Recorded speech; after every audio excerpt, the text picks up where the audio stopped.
The Victorian Age by Cicely Panera, Tyler Sneed, and Isabel Regan.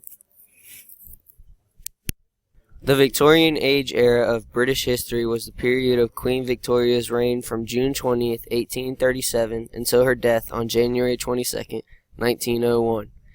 It was a long period of peace, prosperity, refined sensibilities, and national self-confidence for Britain.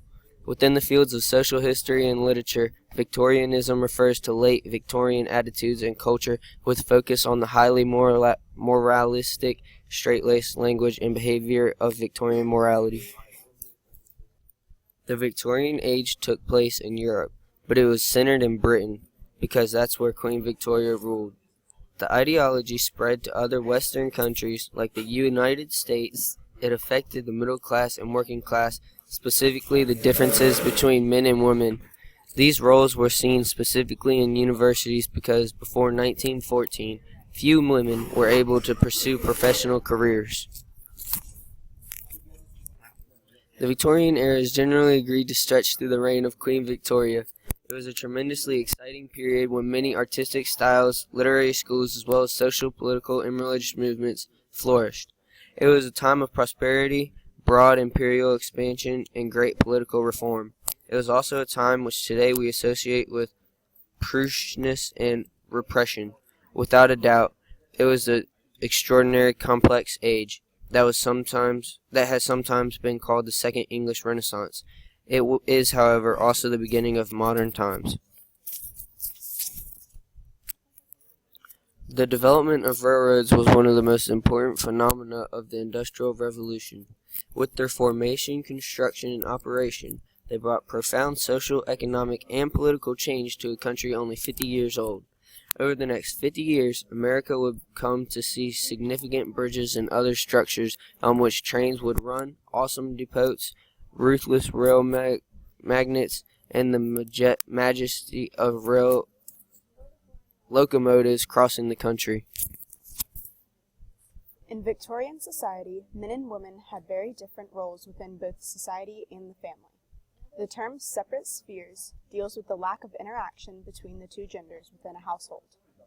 The role of men in this time increasingly became supporting the family and taking part as a breadwinner. This sharply contrasts with the role of women, which was primarily as wives, mothers, and homemakers.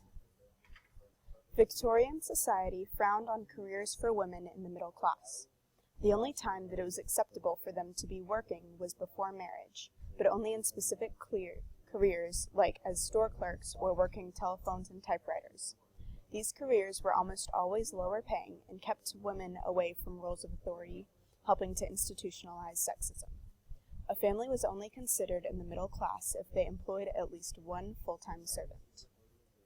Working class women had the responsibilities of keeping their homes, raising children, as well as providing an income for their families. In this way, working class women had considerably harder lives than that of their male counterpart. Girls as young as 10 were expected to contribute to the income of their households, sent to work in textile mills, or sometimes as domestic servants. Women usually were forced into lower paying and subordinate jobs, earning 1 to 2/3 of a man's wage. Families in the middle class often had a much better chance of educating their children than those in the working class. This is because often working class children were needed to provide an income. As with most other places in Victorian society, there were strict gender divides in schools. Boys were primarily taught things that would prepare them for the business world, whereas girls were taught skills of no monetary reward, such as music, embroidery, and drawing.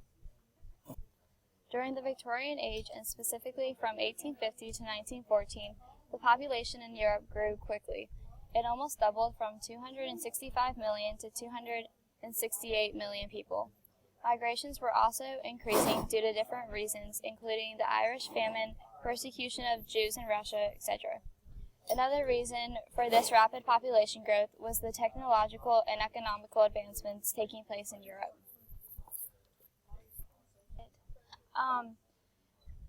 In 1851, Britain was the first nation to have most of its population living in towns and cities, and by 1914, 80% of the population was urban. The Industrial Revolution led to this urbanization by creating jobs and new technologies. Sanitation was also improved, making epidemics rare. The cities continued to grow larger as builders made new neighborhoods and other developments. Cities were quickly becoming more and more modern as time went on. The name of the era, Victorian Age, is a reference to the reign of Queen Victoria and the ideology of her family. Queen Victoria ruled England from 1837 to 1901. She pressed the idea that men should have ideals of strength and courage, while women should have virtues of beauty and kindness. She helped promote industrial expansion, economic progress, and creating an empire. It was said during her reign, Britain had a worldwide empire in which the sun never set. The advancements of technology during the Victorian Age were astounding. Some standout advancements were railroads, the steam engine, the telegraph, and electricity. The introduction of electricity also solved some environmental problems because they no longer had to completely rely on burning coal. Technology made transportation extremely easier and faster. It also made the ability to communicate better. Without these advancements, England wouldn't have prospered and grew so much.